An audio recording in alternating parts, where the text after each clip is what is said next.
Welcome back everyone to the studio of Hala, Kuwait, and now it's time for us to meet our esteemed guest, Dr. Karim Mohammed Saad, MD General Surgery. How are we doing today? I'm fine, thank you. I'm very honored to be on the show and very honored also to be on the national TV. The honor is ours, of course, Doctor. Thank you so much.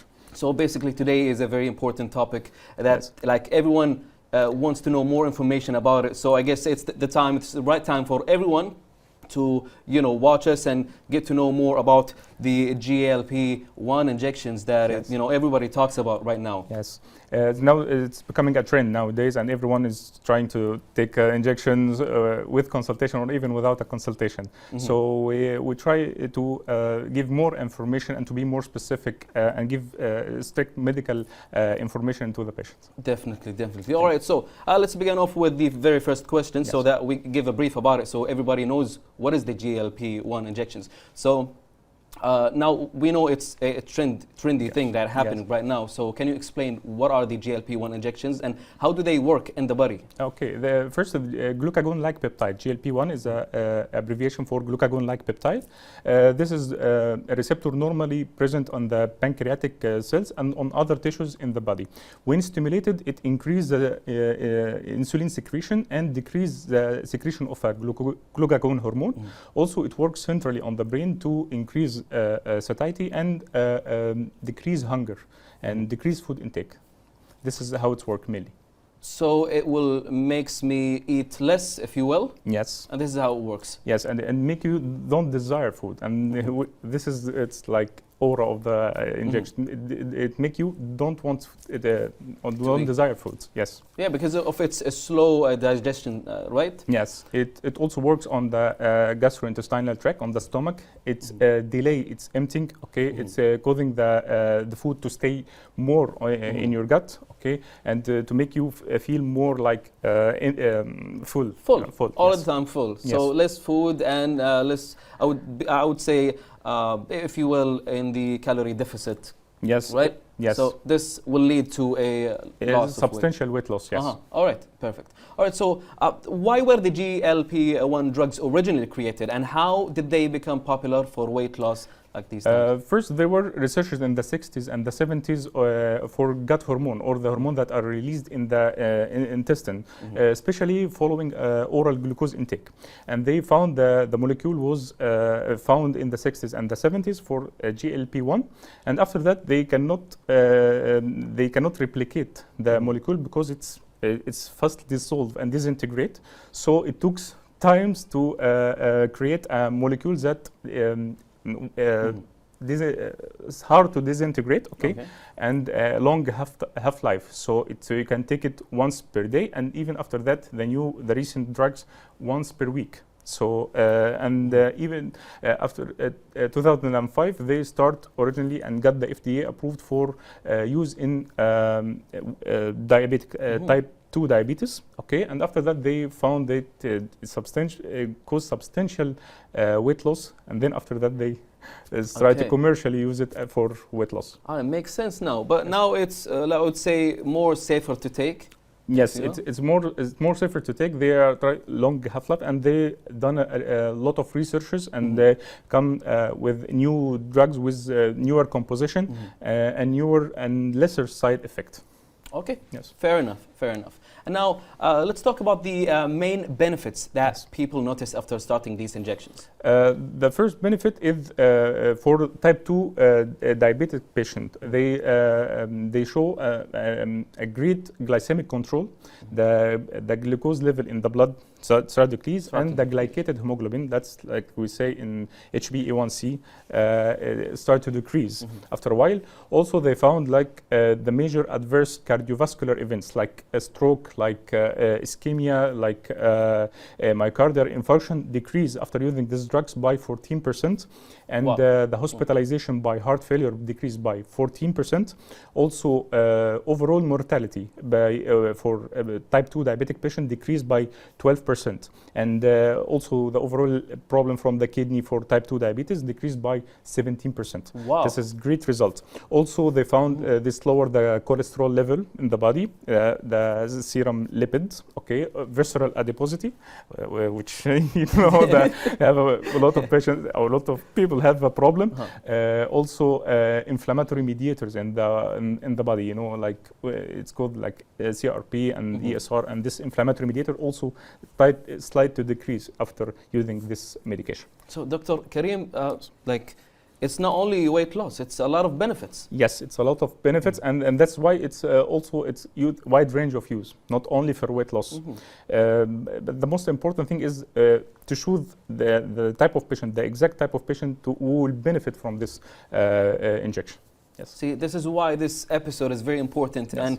And you know, most of us and the people around us know about these injections through social media, and you know, the only benefit that they know is the weight loss. Yes. You know, so yes. And now after like your information, I mean, now I know how, you know, this type of, or the brand of the injections, yes. or the GLP-1 is yes. useful actually, yes. overall, not only for weight loss but for yes. many different things. So basically, now you mentioned it's been done, or the research has been done since the 60s, something yes. like so. So there has to be different types of injections, brand, if you will. So they must differ from each other, right? So technically, yes. Basically, they all have something in common, which is the mechanism of action. They all like mainly a GLP-1 receptor agonist. That means is bind to this receptor mainly, but they differ in some in the composition, in the molecule composition, the half-life. So some drugs can be taken once per day, other drugs can be taken once per week. Okay, otherwise the composition and the lesser side effect. The newer drugs have also they not only GLP-1 agonist but GIP-1 or GIP agonist. That means it's dual receptor, so it decrease more weight. They cause more weight loss. Like more efficient. More efficient for weight loss. And also for diabetic control. But overall, some drugs are FDA approved for diabetic control or for type 2 diabetic patient, and some drugs are FDA approved for weight loss. But they are interchangeable, you know. Yeah, we can use some for targeting both patients. Like if I have a patient with type 2 diabetes and he's overweight, I can use this drug, or I can use this drug. And also we have to report and see the response for the patient, and response to the drug, to if he has side effect, and to choose the right drug for him. So there has to be some sort of consultation. Yes. You can't go out there and just buy the injections yourself and do it. This is bad. You yes. should not do that. Yes. There has to be some consultation. Yes. Now let's talk about the results. Now, yes. how fast people usually start seeing results after taking the injections? Actually, it's pretty fast. Yani some patient see the result on weight loss and diabetic or glycemic control in only 2 or 3 months. And there are further benefits over subsequent months. And when you take it over a long period of time, you see more results. But first, you can see results from 2 to 3 months. And doctor, like, are there any cons for using it for a longer period of time?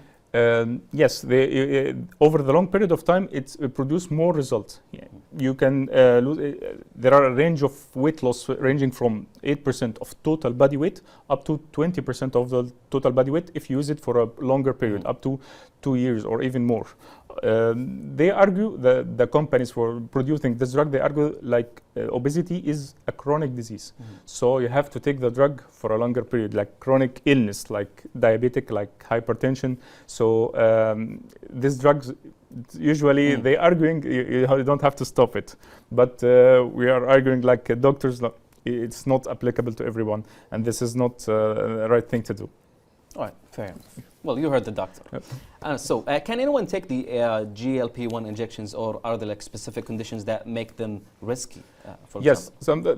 There is a contraindication. Some patient you don't have to take it at all. Contraindication, or like we say in medicine, absolute contraindication is a patient who has a history, personal history or family history of medullary thyroid carcinoma. It's a specific type of thyroid cancer. Also, what's called multiple endocrine neoplasia syndrome. This is syndrome causing multiple cancer throughout the body. So if the patient has this syndrome or have a history, family history of this syndrome, it's contraindicated to take the injection. He and his family. It's absolute contraindication. Also, pregnant females and breastfeeding females, or have any allergy to the composition of the drug. Also, we have some to be cautioned or better to be avoided in some cases, like if a patient has, like we say, gastroparesis, that's called the paralysis of the stomach. The stomach doesn't empty its content smoothly or fast. If a patient has this problem, it's better to avoid the drug. Also, if it has a major surgery to the gastric or the intestine, it's better to be avoided. Also, if he has a history of what's called pancreatitis, inflammation of the pancreas, it's better also to be avoided. Have gallbladder stones or stone in the, like we say, in the biliary tree, or what's called obstructive jaundice, it's better to avoid. And also, if the patient has what's called diabetic retinopathy, that's mean a problem in his eye, or the retina of the eye, because of the diabetes, it's better to be avoid the drugs.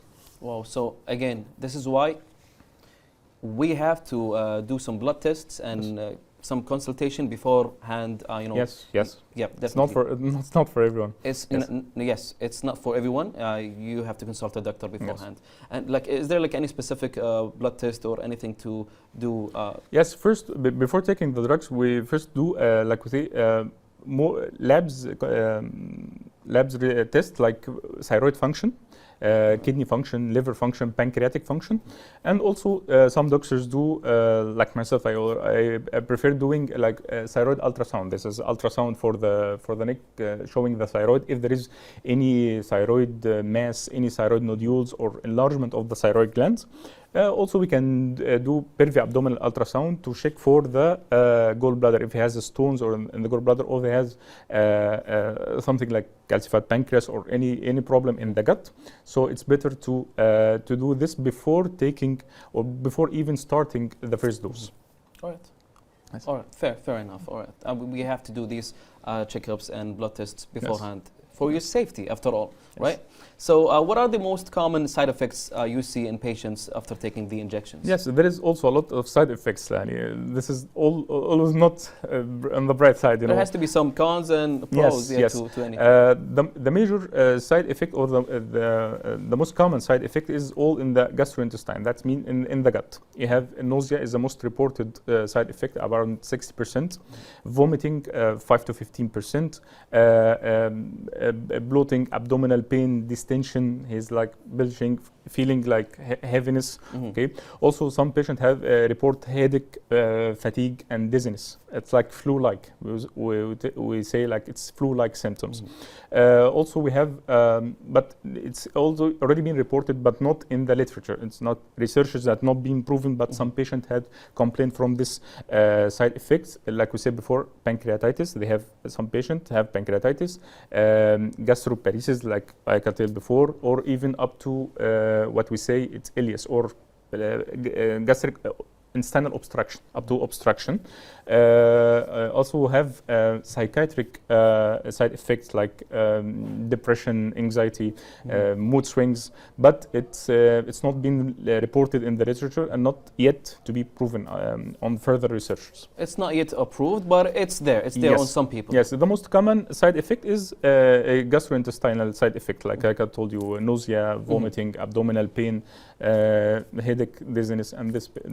And it's only a few percentage of people or patients have these. Yes, few percent. But the most common is the nausea. Say around 60%, more than 60% report nausea. So it's common, and you don't have to worry about it. I mean, if you had it, but it's there. It's there. Yes, and you don't have to ignore it.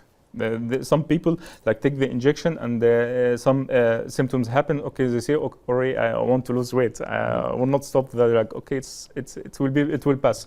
And some patients ignore it until they become catastrophic, like we say. So you don't have to ignore. If it happens, you don't have to ignore it. Just stop the injection and check for see your doctor. Right get away. Consultation. Yes, yes. All right. So these are, let's say, the short-term side effects. Yes. Yes, but how about the long-term side effects? Up till now, we don't have a clear research or yet evidence-based research over the long-term side effects. But some people report, like I said before, diabetic retinopathy, problem with the retina and the vision. Okay. Also, other people report, like I said, pancreatitis or even prolonged gastrointestinal symptoms. Like I said, the prolonged abdominal symptoms, like I told you, gastroparesis or this problem.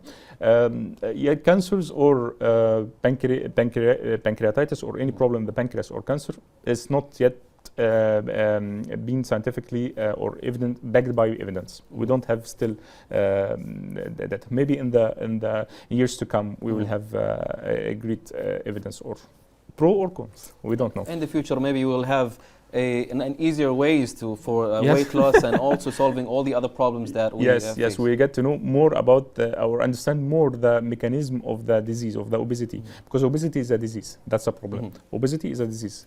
Overweight is not a disease. that's what we say to our patients. Some patients, come to me, I only have 5 kilo, I want to lose 5 kilo, but that is not applicable. It's not a disease, but obesity is a disease, so they have to be treated. Yep. Yes. All right. Well, thank you, Dr. Karim, for sharing all these insightful information. Thank you. For now, we will take this short break for a report, and then we'll be back for more. Thank you so much. Welcome back, everyone, and of course I would like to welcome again our Dr. Karim Mohammed Saad for being part of this interview and this thrilling, exciting topic thank you that so everybody much for talks having me. about. Yes, definitely. Yes, it's like I said before, it's trending, and then maybe #1 trend in the obesity topic. Yes. Yes, and this is the right time for us to share the information about it for everyone to know when to take it and when to avoid it and all these kind of things. So for now, let's see, what happens when someone stops taking the injections? Like, does the weight come back, or this is how does it go? This is a major problem for people who tried before this injection.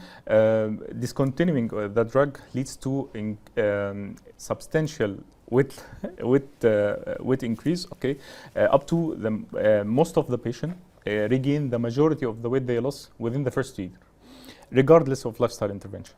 Oh, so food and gym working out doesn't have to do anything with it. This is the major problem for this drug.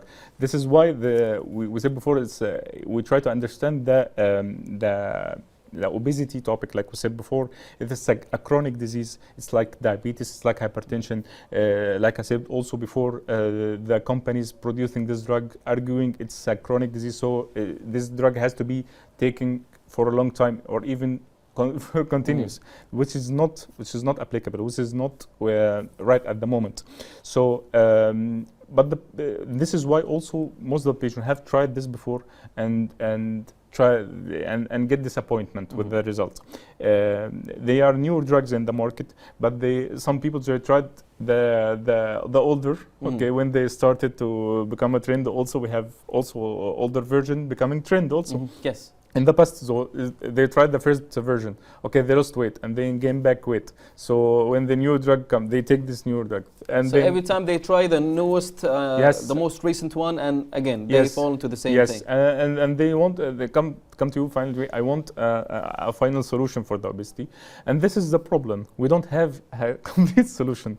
We don't have a final solution for the obesity. It has to be taking multifactorial. You have to do multiple things to get to the better, your perfect weight.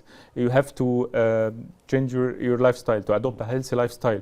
You have to, if the patient have a high BMI, which the body mass index, where maybe the injection is not suitable for you, maybe you have to address for even surgery, what's called bariatric surgery or metabolic surgery, like sleeve, like bypass. It's not for everybody. The medication or the treatment has to be tailored for every patient or every individual. All right. Now, there's something that I want to take note of. It's some people take the injections for only like we mentioned earlier, like 5 kilos or something like so. They don't have any problem, but they just want to lose weight quickly. Now, do they actually return, like let's say again, a huge amount of their weight back, or it's only yes, those or maybe with the they illness? already like if you argue or about this example here, where if a patient have 5 kilo of excess, okay, he wants to lose weight, so he take the medication. After stopping, like we said before, it's like it increase satiety, okay, and decrease hunger. After you stop these hormones, okay, there is increase in hunger. So maybe he only have 5 kilos before starting the injection. After stopping the injection, maybe he will gain. Yes, maybe he will gain double. Maybe he will gain 10 kilos.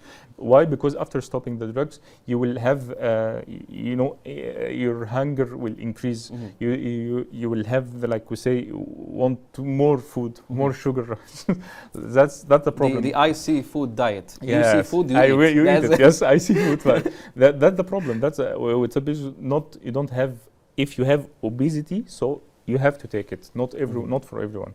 All right. Some people, I want this dress, or there has to be some sort yes, of. I saw, like, females, like, I saw this dress, I want to fit it. Okay, I have to for only a specific lose occasion or something like yes, so. Yes, that's I mean, not right. working out and diet is the main way to do it, right? For yes. those like in need of nothing like beat the natural way. Nothing beat the natural way. This help. That's the problem we have to tell the people. Okay, this is a tool to help you. It's not to replace the diet nor the exercise.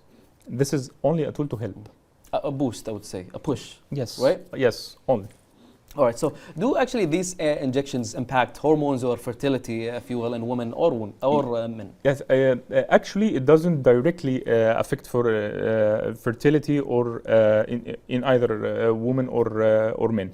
But they, in an indirect way, in some women who have obesity or have overweight with what's called PCOS or polycystic ovary syndrome. Okay, they help while losing the weight, the fertility get improved. But direct relation between the fertility or improve fertility in men or women, it's not proven and it's not related to the drug. Okay, so it's safe. Nothing happens. Yes, but we have to say also in the other way, in some as if some females taking like the pills for contraception pill, we said it delayed the gastric emptying, so it sometimes affect the absorption for the drug. So some people are taking the drug without consulting, like we said before. Because of the slow digestion, right? The slow digestion, so the pill, it's not, it doesn't have effect, so they get pregnant. So we tell patient, if you are taking the oral contraception pills while on the injection, you have to change to another way of contraception. There could be an effect for the pill, but because it goes down slowly, and the effect will take its time. It takes time, and maybe it will not have the exact effect. Also, it's applicable for other drugs. If you have a drug for thyroid, you have to consult your doctor. If you have a drug for hypertension, diabetes, any other drug, you have to consult your doctor. So if I'm taking this injection, will it affect the absorption or the treatment I'm taking or no? So, can people with diabetes and non-diabetic people use the same type of the GLP-1 drug, or it has to be different? Technically, yes, they can use it, but in practice, it differs. Every patient, like I said before, it has to be tailored for the patient. Some drugs are FDA approved for diabetic use, for type 2 diabetes, not type 1. Other drugs I have the FDA approved for weight loss. So first we have to see the patient. He has combination of two. He has type 2 diabetes, so overweight. His response to the drug, have a side effect. Some people also, around 10% of the people doesn't get affected by the drug at all. They don't lose any weight. 10% of the people doesn't get affected. Even after like checkups and all these kind of things? Yes, the affection by the drug varies from one person to another. Some people maybe lose, like we say, 12% of his total body weight. Others may lose 18%. What the difference, we still don't know. We still don't have exact research about which one will be affected by the drug and which one will be affected most by the drug. All right. Right. There's no specific reason. It's just a human mechanism, right? Yes, how it works. And try and error, like we say. We try. Okay, you lost weight. Okay, you didn't get any side effect of the patient, so we're gonna continue the drug. We continue, or maybe try something else, another method, probably. Yeah, you have to. Like I said, it's only a tool to help. So you have to adopt a healthy lifestyle. You have to eat healthy food. You have to exercise in addition to the drug. Yes. All right. So, doctor, what's your advice for someone thinking about starting the GLP-1 injections but feeling unsure about the risks? I mean, we mentioned a lot of risks so far. Yes. First of all, you have to seek medical advice. Okay, you have to check first with your doctor. You have to check what's your BMI, your body mass index, because there is some use for this drug, not for everyone. Like we say, if a BMI above 30. This is the indication. This is obesity. We can give the drug. Okay, if it's above 27 with comorbidities like cardiac problems or cardiac events, we can use this drug. But if it's like we say morbid obesity, about BMI above 40 or even 50 or even 60, this drug I think is not suitable for you. We can go check for another option, like we said, like a surgery, like a sleeve or bypass. Also, we have to do some tests, like I said before, labs and ultrasound, and check if a patient had a problem, diabetic, history problem, and all these kind of things. Yes, you have to check with maybe his endocrinologist. Definitely. Yeah, for the diabetes, and even we will give only this drug for diabetes and weight loss, or we have to give another combination, or even in combination with insulin. It's like I said. Again, it's all done through consultations and all these kind of things to be safe. And of course, you have to visit a doctor before doing anything. Well, thank you so much, Dr. Karim, for being part of this interview and sharing with us all these insightful information about this very important and trendy topic. Thank you so much, and it's been an honor to be on National TV. Thank you so much. Thank you. All right, dear viewers, and for now, we will take a quick break and we'll be back.